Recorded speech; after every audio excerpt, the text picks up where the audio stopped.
Bueno, pues la segunda ponencia la va a impartir el profesor Lluís Font y se titula Comportamiento y modelización de los descendientes de radón y evaluación de la dosis en los lugares de trabajo. Va a estar científicamente muy interesante, seguro. Es un verdadero placer presentar al profesor Lluís Font. Es una referencia indiscutible en el estudio del radón y la radioactividad ambiental. Como profesor de física aplicada en la Universidad Autónoma de Barcelona, su trayectoria académica y científica es impresionante. Doctor en física por la misma universidad. Su investigación se ha centrado en la detección de radiación, la física de astropartículas y, en especial, en el estudio de radón. Su tesis sobre la generación, entrada y acumulación de este gas en interiores marcó el inicio de una carrera dedicada a comprender su impacto en el medio ambiente y la salud. Ha liderado y participado en numerosos proyectos financiados por instituciones como el Consejo de Seguridad Nuclear, nuestro organismo regulador, y el CIEMAT, trabajando en la medición de radón en edificios y el desarrollo de modelos para su acumulación. Su compromiso con la investigación y su capacidad para traducirla en aplicaciones prácticas han sido clave en la mejora de la detección y evaluación del radón. Además, su presencia en conferencias y colaboraciones demuestra no solo su profundo conocimiento del tema, sino también su vocación por compartirlo y seguir impulsando avances en este campo. Hoy tenemos la suerte de contar con él en esta jornada y estamos seguros de que su intervención será de gran interés para todos. Bienvenido, profesor Font.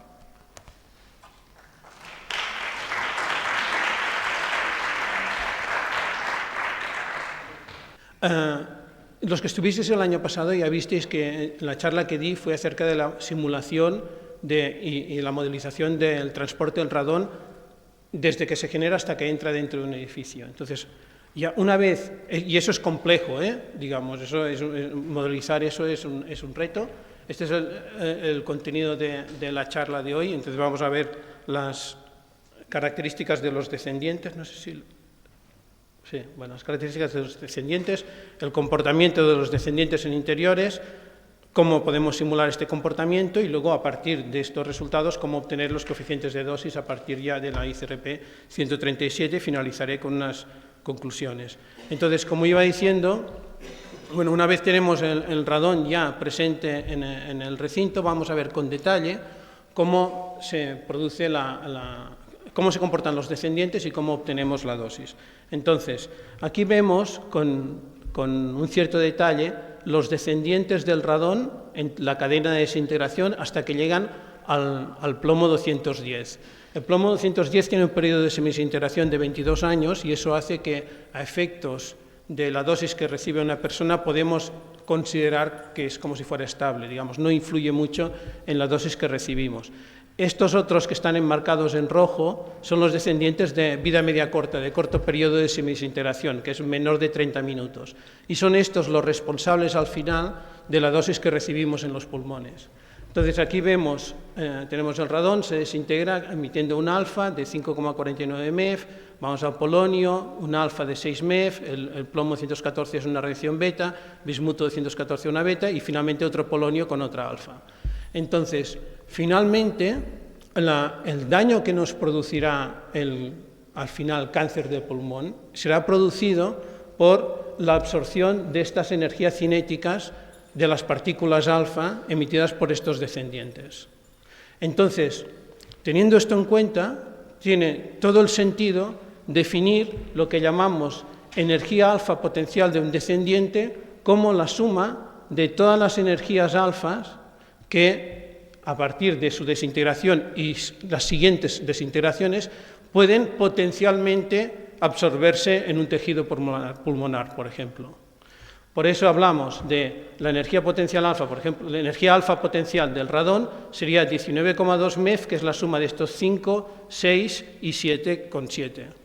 La energía alfa potencial de los descendientes, empezaríamos con el polonio 218, que es 13,7, que es la suma de estos 6 y estos 7, básicamente. Y luego tenemos la del plomo 214, bismuto 214 y polonio 214, son los 7,7 MeV que tiene la desintegración alfa del polonio 214. Y por eso le llamamos esta energía. Entonces, podemos obtener unidades en MeV, que es muy habitual, o también en el Sistema Internacional en joules. Entonces, claro, cuando tenemos un conjunto de descendientes en la atmósfera, en el aire que estamos respirando, tiene sentido, pues, que para valorar el daño que nos puede hacer la inhalación de estos descendientes, pensemos cuál es la cantidad total de energía alfa que potencialmente puede llegar a nuestros pulmones por unidad de volumen. Y eso se llama concentración de energía potencial alfa, que es la PAEC. Entonces, claro, esto sería para cada... Si nosotros tenemos que un núcleo, por ejemplo, Polonio 218 tiene esta energía potencial, esta energía alfa potencial, hay n núcleos divididos entre este volumen, esto me daría cuál es esta concentración de energía alfa potencial debida al polonio 218. Y si tengo todos estos 4 descendientes, pues sumo esto para cada uno de los componentes. Entonces, como la concentración de actividad es actividad dividido por volumen, es decir, es la constante de desintegración por n dividido por el volumen, lo sustituyo aquí y tengo esta expresión que me dice cuál es esta concentración de energía potencial alfa en función de la concentración de cada uno de los descendientes y de este cociente, que es la energía alfa potencial y su constante de desintegración. ¿De acuerdo? Y esto viene justificado por lo que decíamos de que es lo que realmente produce la dosis. Si miramos ahora qué le ocurre a esta cadena, qué le ocurre a los descendientes de radón, y hacemos un ejercicio académico, no sé si os acordáis de en la carrera las ecuaciones de Bateman, pues podemos ver cuánto tiempo tenemos originalmente una cierta cantidad de radón, y aquí teníamos 100 becquerels de actividad de radón que se va desintegrando lentamente en sus 4 días, y vemos cómo iniciando sin tener como condiciones iniciales que no hay descendientes, como estos llegan al cabo de unas 4 horas a un equilibrio radiactivo con el radón. Eso es lo que ocurriría si tuviéramos una muestra pura de 100 becquerelios de radón y los descendientes no pudieran escaparse a ningún sitio. Entonces tendríamos que al cabo de 4 horas se obtendría el equilibrio radiactivo. Entonces, ¿qué ocurriría si el radón y sus descendientes estuvieran en equilibrio? Entonces, ¿qué quiere decir equilibrio radiactivo? Ya lo hemos visto en la gráfica anterior, que cada uno de los descendientes tendría la misma concentración de actividad que la del radón. Entonces, si esto ocurre, esta concentración de energía alfa potencial, que es realmente es este valor de aquí, si todas las CJ son las mismas, porque todas tienen la misma concentración de actividad que el radón, puedo sacar factor común aquí y obtengo pues que es esta concentración de radón multiplicada por estos cocientes, estos números, que son la energía alfa potencial de cada descendiente dividido por su constante de desintegración. Y esto me da un valor numérico que multiplica la concentración de radón. Puedo ponerlo, por ejemplo, en joules por metro cúbico. Si antes me he olvidado de decir una cosa, disculpad, es que en las unidades de esta concentración de energía alfa será joules por metro cúbico en el sistema internacional, pero ya lo hemos visto y hay una unidad que se utiliza mucho que es el working level y este es el factor de conversión de una a otra. Bueno, pues entonces tendríamos esta expresión. Si en lugar de utilizar los joules por metro cúbico utilizamos MEF por metro cúbico, pues bueno, obtendríamos esta expresión que nos da pues 34.640 por la concentración de radón. Bien, fijaros en una cosa, y está aquí puesto en rojo expresamente, es que la contribución que tiene el polonio 214, que es un emisor alfa, ciertamente, a esta concentración de energía alfa potencial es despreciable, comparado con la contribución de los otros 3 descendientes. Y eso es debido a que tiene una constante de desintegración mucho mayor, porque su periodo de semidesintegración es solamente de 164 microsegundos. Entonces, tiene una lambda, la probabilidad de desintegrarse por unidad de tiempo es muchísimo más elevada, entonces no contribuye. Entonces ya a partir de ese momento lo ignoraremos. ¿De acuerdo?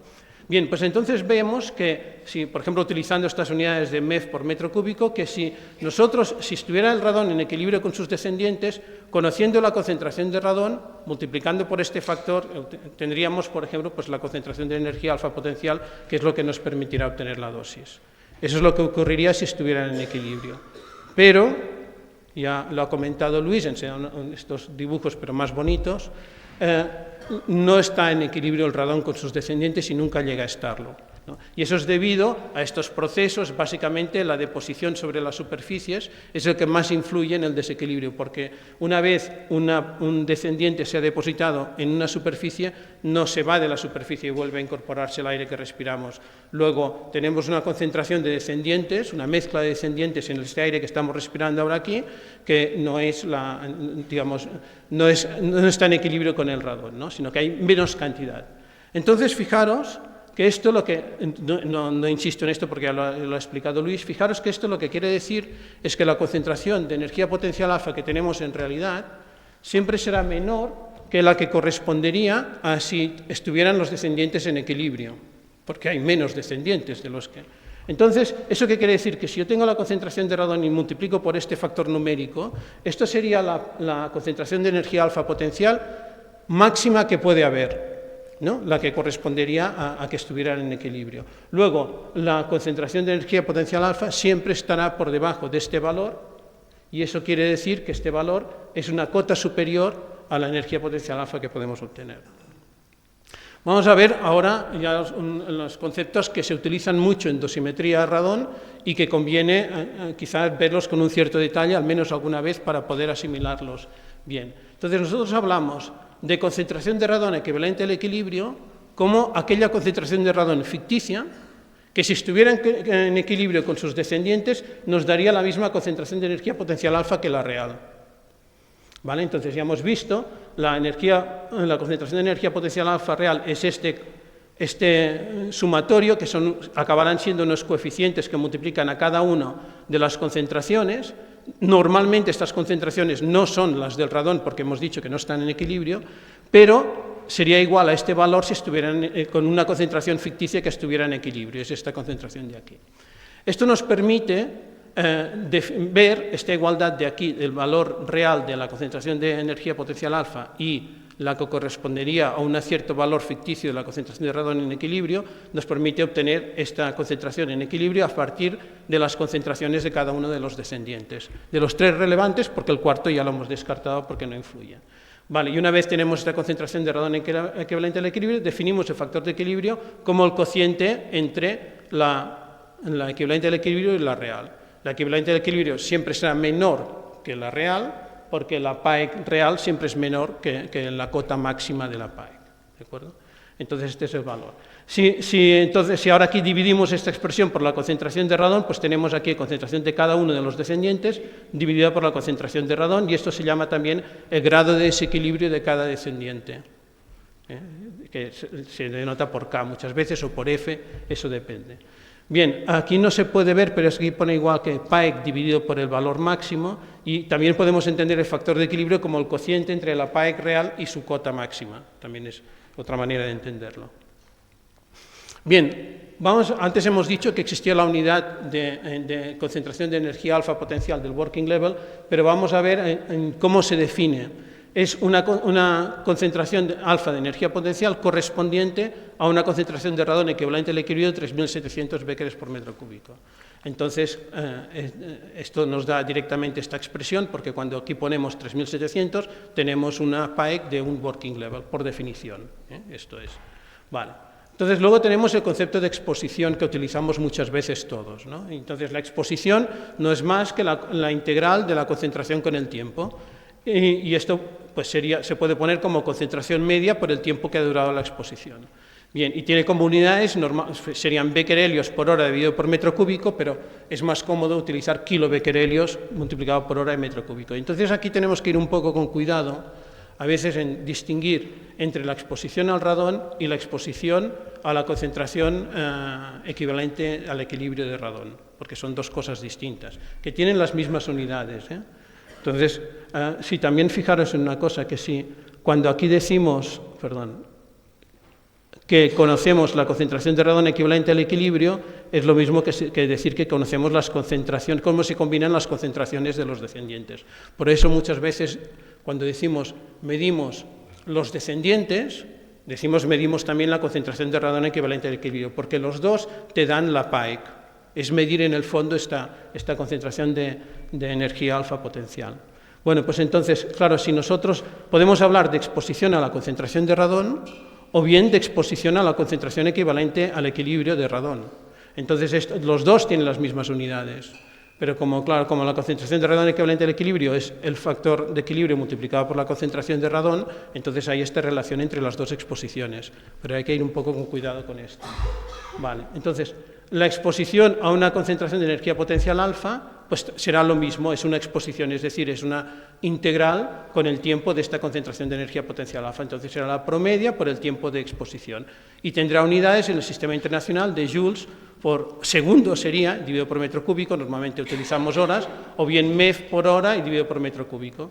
Entonces, hay una unidad histórica de exposición a la PAE, que es el Working Level Month, que es una exposición a un Working Level, que era esta unidad de PAE, durante un mes de referencia, que son 170 horas, que correspondería a las 2.000 horas al año, como que se utiliza de referencia en protección radiológica para un trabajador, dividido entre los 12 meses. Entonces, claro, un Working Level Month corresponderá a una exposición que serían, un Working Level corresponde a 3.700 becquerelios por metro cúbico de concentración de radón equivalente al equilibrio, pues un Working Level Month sería esto multiplicado por los 170 horas, y es esta exposición a los descendientes de radón.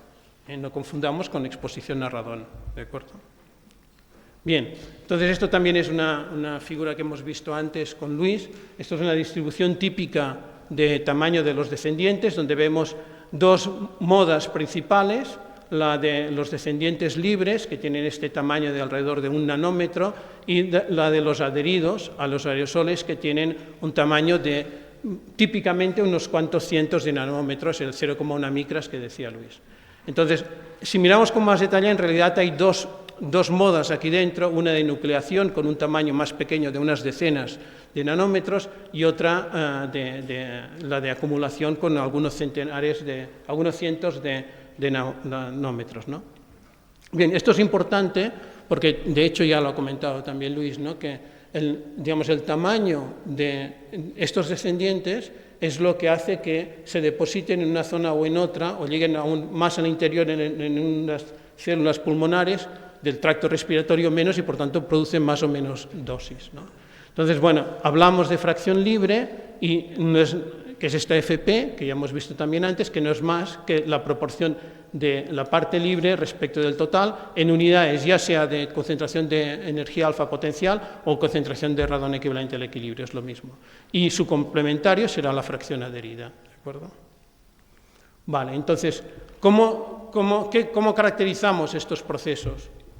Bien, la deposición sobre las superficies viene caracterizada por lo que llamamos tasa de deposición, en horas a la -1 o segundos a la -1, eso ya lo veremos. Entonces, básicamente, esta tasa de deposición es el producto de dos parámetros muy relevantes. Uno es la velocidad de deposición y otro es el cociente superficie-volumen, que nos dice qué superficie hay disponible donde se pueden depositar las partículas. Entonces, tendremos una expresión para la fracción adherida y una expresión para la fracción libre, y libre, esta U viene de unattached, del inglés, pero es para la fracción libre. Entonces aquí, claro, el cociente superficie-volumen de esta sala es la misma, tanto para una fracción como para otra, pero las velocidades son muy distintas, y esto es una cuestión relevante a entender, que puede parecer quizá antiintuitivo, pero debido a la diferencia con su coeficiente de difusión, que ya de hecho lo ha mencionado Luis también, entonces la fracción libre se deposita mucho más rápidamente que la fracción adherida.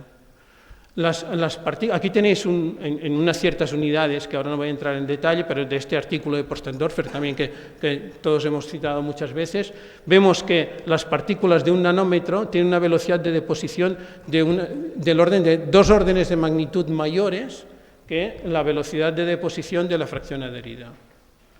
Entonces, ¿qué es lo que nosotros esperamos? Esperamos que si la fracción libre es muy grande, habrá mucha más deposición que si la fracción libre es más pequeña.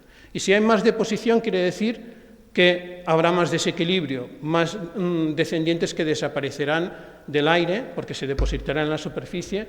Luego esperaremos que el factor de equilibrio disminuya. Bien, entonces vemos aquí normalmente decimos que es del orden entre 100 y 125 veces la velocidad de deposición de la fracción adherida, es el factor que es mayor. Bueno, entonces también quiero hacer notar que para distintos valores del cociente superficie-volumen de esta razón nos darán distintos valores de estas tasas, pudiendo cambiar un factor 2 o un factor 3. Esta sala mismo, por ejemplo, que seguramente tendría un valor superficie-volumen relativamente pequeño si no tuviera mobiliario. A la que ponemos mobiliario, la cosa cambia. Y esto hace que sea muy distinto una mina, por ejemplo, o una gran cueva turística donde no hay mobiliario, que un despacho donde tenemos armarios, tenemos muchos sitios donde los descendientes se pueden depositar. Esto cambia bastante, ¿eh? Entonces, esto hace que este sea un parámetro relevante. Bien, luego tenemos el otro proceso importante, que es el de la adherencia a los aerosoles. Y este es un proceso complicado. En ese diagrama donde vemos cómo se forma el descendiente de radón, se puede formar ya como un ion cargado, se neutraliza, influye el contenido de agua, digamos, pasa por la neutralización, luego la moda de nucleación, luego se va acumulando los aerosoles. Es un proceso complicado. Es verdad, absolutamente cierto lo que ha dicho Luis, hubo una época en que se estudió bastante en la física de los aerosoles. En nuestra Biblia, que es el libro Nazarov, está allí bastante con detalle, y he estado buscando bibliografía y no hay muchos más estudios más nuevos. Es decir, que básicamente el fundamento sigue siendo, o sea, allí donde se quedaron es donde estamos, ¿no? Entonces, en general, esta adherencia a los aerosoles se puede caracterizar también por una tasa de adherencia en horas a la -1, y depende de dos parámetros. Uno es el coeficiente de adherencia y otro es la densidad, el número de densidad de partículas, que en general dependen del tamaño, del diámetro de los aerosoles. ¿De acuerdo? También asumir que los aerosoles son todos esféricos a la hora de hacer cálculos es también una asunción que no es cierta. Pero aquí esto es bastante complicado. Ahora bien, aquí tenemos, por ejemplo, un ejemplo de cómo varía esta beta en función del tamaño de las partículas, distintas expresiones que se pueden utilizar. Si buscáis en la bibliografía veréis expresiones relativamente complicadas. Pero esto se puede ajustar como, pues, coger un valor promedio de este coeficiente, y realmente las medidas experimentales muestran valores promedios que tampoco divergen tanto. Luego es bastante razonable asumir que esta tasa es sencillamente el producto de mi densidad de partículas por un coeficiente de adherencia promedio. ¿Vale? Entonces vemos, por ejemplo, que a medida que vaya aumentando la z, será mayor esta tasa de adherencia, y por lo tanto disminuirá la fracción libre. Entonces, ¿yo qué espero? Espero que si va aumentando el número de partículas, la fracción libre va disminuyendo, y entonces el factor de equilibrio, como esta parte adherida no se deposita tanto, que el factor de equilibrio aumente. Eso es un poco lo que esperamos. Bien, los otros procesos que no he comentado hasta ahora son la ventilación y el filtraje. La ventilación básicamente es el más relevante, que es el intercambio de aire con el exterior, que ya sabemos que influye en los niveles de radón y por lo tanto también influirá en los niveles de los descendientes, porque también supone una salida o una entrada de descendientes del aire exterior. El aspecto aquí más importante es que la ventilación puede modificar sustancialmente la concentración de partículas que tenemos. Eso ocurre claramente, por ejemplo, si en una mina tenemos ventilación forzada, o en una cueva tenemos ventilación forzada, primero no hay partículas en la cueva, pero si inyectamos aire del exterior, entran un montón de partículas, ¿no? Esto es algo que puede ocurrir. Bien, también en algunos lugares de trabajo, por ejemplo, en sitios donde se generan aerosoles, lugares donde por la actividad industrial se van generando aerosoles, es muy habitual que la empresa tenga sistemas de filtraje que reduzcan estos aerosoles, ¿no? Vale. Entonces, esta ventilación y el filtraje vienen caracterizados también por sus lambdas en horas a la -1. Aquí tenemos unos valores típicos, aquí sí que hay más información más reciente, y bueno, por un proyecto en el que estamos, del que os hablaré, estábamos recogiendo toda la información, pero creo que es bastante representativo este valor del libro de Nazarov, de la tabla 5.5, donde se ven los valores típicos de tasa de ventilación, adherencia, deposición de la fracción libre y deposición de la fracción adherida de estas tasas, donde hay un valor típico y un rango, y en este rango pues hemos hecho unas ciertas asunciones. Por ejemplo, para la tasa de adherencia, cuando cogemos entre 5 y 500 horas a la -1, estamos asumiendo un beta de 5 por 10 elevado a -3, y eso tengo que deciros que es bastante, digamos, la dispersión es pequeña en los datos experimentales que se disponen, pero la densidad de partículas sí que cambia mucho. Aquí hemos, por ejemplo, puesto entre 1000 y 100.000, pero hay casos donde la densidad de partículas es menor, como ya ha comentado Luis, especialmente en cuevas. Luego, para la tasa de deposición de la fracción libre, pues cogemos unos valores típicos de deposición de la fracción, de velocidad de deposición de la fracción libre entre 5 y 10 metros por hora y una superficie de volumen entre 2 y 4. Pero esto puede cambiar bastante en un sitio en concreto, digamos, esto es algo que nosotros podemos ver. Y luego hemos asumido que hay un factor 100, en este caso, entre las velocidades de deposición de la fracción libre, que son 100 veces mayor que la adherida. Por esto estas tasas son un factor 100 más pequeñas. Bien, y ahora vamos a cómo podemos nosotros modelizar esto. Bueno, en este caso hay un modelo que ya desarrolló Jacobi no sé si fue el 72, pero hace muchos años. Conceptualmente es muy difícil, muy sencillo, es un modelo de cajas, como ya hemos trabajado varias veces con modelos de cajas, ¿no? Entonces, asumimos la hipótesis de que la concentración de radón es uniforme dentro de una sala, y esta es una buena hipótesis en este caso real, y entonces aquí tenemos el mapa conceptual de este modelo, donde asumimos a partir de la desintegración del radón, se produce polonio 218 libre, este se puede adherir o se puede depositar, el que está adherido también se puede depositar cuando se desintegra en cada uno de estas distintas fases, adherido, libre o depositado, va al plomo 214 y ocurre lo mismo. Solamente hay por mencionar que hay una cierta probabilidad cuando se desintegra el polonio 218 de que se desadhiera y vaya a pasar a ser plomo 214 libre, pero para los otros casos esta probabilidad es despreciable.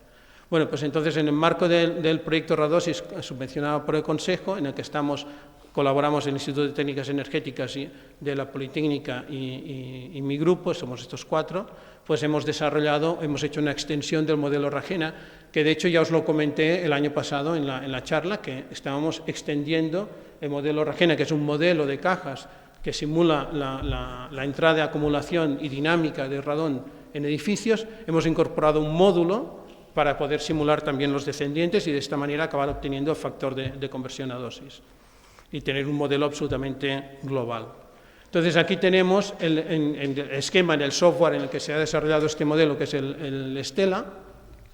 Entonces tenemos para los 3 estados adherido, libre y depositado, para polonio 218, plomo 214 y bismuto 214, los distintos flujos que describen los distintos procesos con las distintas tasas, y de hecho aquí están las ecuaciones diferenciales de primer orden, muy sencillas de resolver, que se resuelven para la fracción libre y para la fracción adherida. Para los depositados, como están fuera de nuestro sistema, no nos interesan. Y esto es lo que hemos hecho. Entonces, con esto se pueden hacer pues, muchos tipos de estudios, y ahora es un trabajo que estamos haciendo todavía, entonces no ha terminado el proyecto, no presentamos todavía resultados del proyecto, pero sí que puedo presentar alguna cosa a modo de ejemplo. Por ejemplo, aquí veis una figura muy parecida a la que ha mostrado Luis de Postendorfer, donde vemos para densidad de partículas o para tasa de deposición, porque la tasa de deposición es beta constante por esto, el factor de la fracción libre y el factor de equilibrio. Vemos precisamente el comportamiento que era de esperar, ¿no? Lo que decíamos, que a medida que aumenta el número de partículas, la fracción libre va disminuyendo porque se adhieren más, y el factor de equilibrio va aumentando porque no hay tanta deposición, porque al tener menos fracción libre tenemos menos deposición.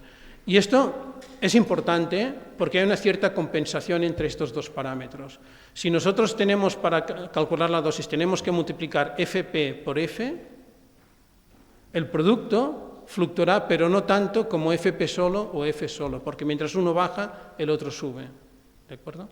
Y esto será importante ya lo veremos. Luego también podemos hacer estudios dinámicos. Por ejemplo, esto es el caso de datos experimentales en un emplazamiento donde tenemos, era una antigua mina, donde tenemos la concentración de radón equivalente al equilibrio, es decir, los descendientes totales medidos con un equipo del CIEMAT, con un equipo de Tracer Lab. El azul y el rosa son los datos experimentales y el negro es lo que predice el modelo a partir de introducir la concentración de radón y la concentración del número de partículas, básicamente, y ya está. Entonces el modelo describe esto bien. Si nos fijamos en la parte libre, únicamente el EQF del CIEMAT lo podía medir y vemos que describe bastante bien el comportamiento de la fracción libre. Y aquí muestro esta gráfica para mencionar algo que explícitamente ha comentado Luis también, es aquí tenemos esta línea, es la concentración de partículas. Entonces vemos distintos regímenes, aquí tenemos muchas partículas, pero luego aquí tenemos un valor intermedio, que son pocas, igualmente alrededor de 1500, y luego llegamos a una situación, aquí estamos de 200 partículas por centímetro cúbico. Cuando esto ocurre, ya vamos por propia definición, tal como lo decía el Postendorfer, la expresión esta de que la fracción libre se puede obtener a partir de esta fórmula como 414 dividido por el número de partículas diverge. Claro, efectivamente, si el número de partículas es menor que 414, nos daría una fracción libre mayor que 1, lo cual no tiene ningún sentido. Y ya el mismo Postendorfer en su artículo ponía que esta expresión, cuidado, hay que utilizarla cuando la concentración de partículas es mayor de 2000, ¿no? En cambio, sí que vemos que el modelo no diverge y sí que sigue el mismo comportamiento que las medidas experimentales. Bueno, ahora vamos un poco, también por encima, sin entrar mucho en detalle, hacia cómo obtener los coeficientes de dosis. Y bueno, este es el modelo también que hemos visto antes con Luis, el del tracto respiratorio humano en la publicación 66 de la ICRP. Entonces, a partir con este modelo, lo que se obtiene finalmente son los coeficientes de dosis en nanosieverts por Becker metro cúbico y hora, es decir, por unidad de exposición de la concentración de radón equivalente al equilibrio, porque es lo que nos dice esta concentración de energía alfa potencial, ¿no? Y eso para cada moda, es decir, para la parte libre, para la nucleación y para la acumulación, que son estas dos últimas, la de los adheridos. Bien, entonces la dosis efectiva se obtiene entonces con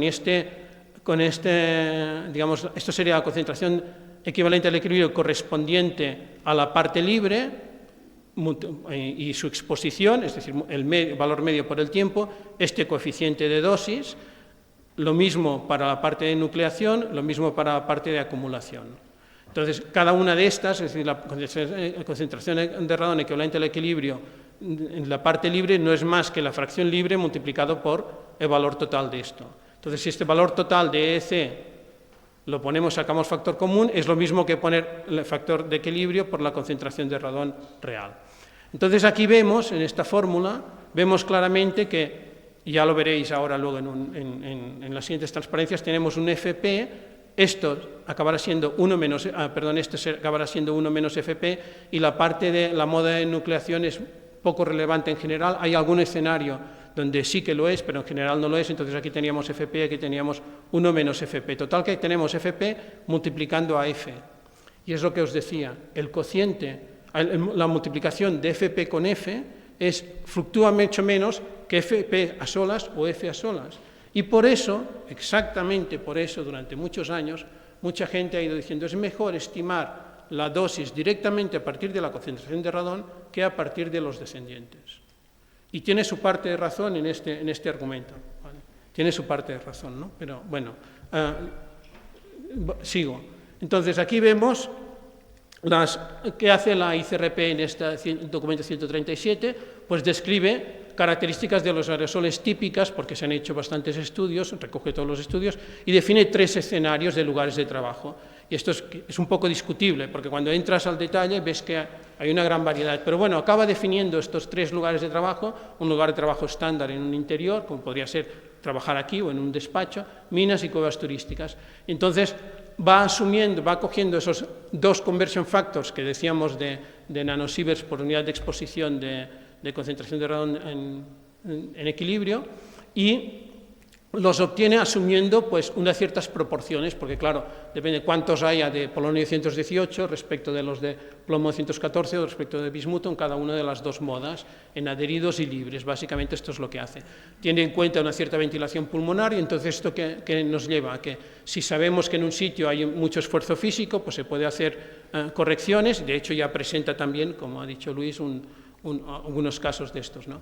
Entonces aquí tenemos la fracción libre que asume para estos lugares de trabajo y el factor de equilibrio que asume. Entonces, realmente el modelo dosimétrico te da esta expresión, es lo que hemos dicho, en lugar de 3 términos hay 2 porque la moda de nucleación ya hemos dicho que no la consideramos y solamente tenemos la parte libre y la parte adherida que es 1 menos la parte libre. Entonces aquí tenemos en milisieverts por working level month o en nanosieverts por unidad de exposición a los descendientes. que son estas dos fórmulas. Notemos ya que el peso de la fracción libre es mucho mayor que el peso de la fracción adherida a la hora del coeficiente de dosis, por lo que decíamos que la fracción libre se deposita más en el interior y hace más daño finalmente. Entonces, esto es importante. Entonces, si nosotros asumimos aquí ahora que FP es 0,08 y que el factor de equilibrio es 0,4, podemos obtener conversión de dosis nanosieverts por unidad de exposición al radón. O podemos hacer, digamos, este 31 lo multiplicamos por 0,4 y nos da el 12. Entonces, podemos tener por unidad de exposición de los descendientes, de la concentración de radón equivalente al equilibrio, o por unidad de exposición del radón.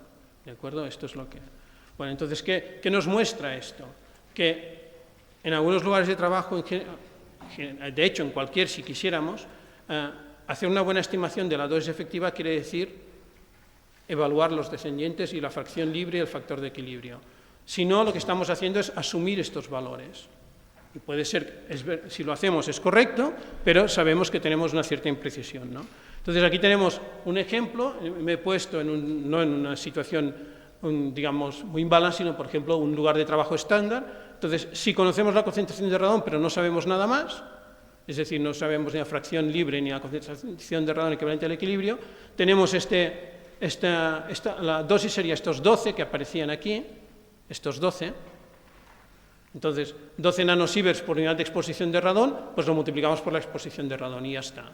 Entonces, tenemos 2000 horas a 200 becquerelios y aquí tendríamos 4,8 milisieverts. ¿Es correcto este cálculo? Sí. ¿Seguimos la ICRP 137? Sí, pero tenemos que ser conscientes que hemos asumido estos valores. ¿Que son los que tenemos en nuestro lugar de trabajo? Quizás sí, quizás no. Ya está, es esto, ¿no? Entonces, si conocemos la concentración de radón y conocemos el factor de equilibrio o la concentración de radón equivalente al equilibrio, que es lo mismo, pues entonces podemos utilizar el 31, y aquí en lugar de concentración de radón ponemos la concentración de radón equivalente al equilibrio. El 31 es el que aparecía en la transparencia anterior. Entonces, si el factor de equilibrio es 0,4, obtenemos el mismo valor que antes, porque aquí nos aparecería porque 0,4 por el 31 nos daría lo mismo que antes. Si cambiamos el factor de equilibrio en lugar de 0,4 a 0,5, pues bueno, nos ha aumentado la dosis. Bien, lo hemos hecho un cálculo un poco mejor, pero hemos asumido que la fracción libre tiene este valor. Si conocemos ya la concentración de radón, el factor de equilibrio, la fracción libre, o bien los descendientes y la fracción libre, entonces podemos aplicar la fórmula detallada. Y obtenemos, por ejemplo, si cogemos los valores que hemos asumido, obtendremos los mismos que hemos asumido, obtendremos los mismos valores que antes, pero si tenemos los valores concretos de nuestro caso, pues entonces tendremos una dosis distinta.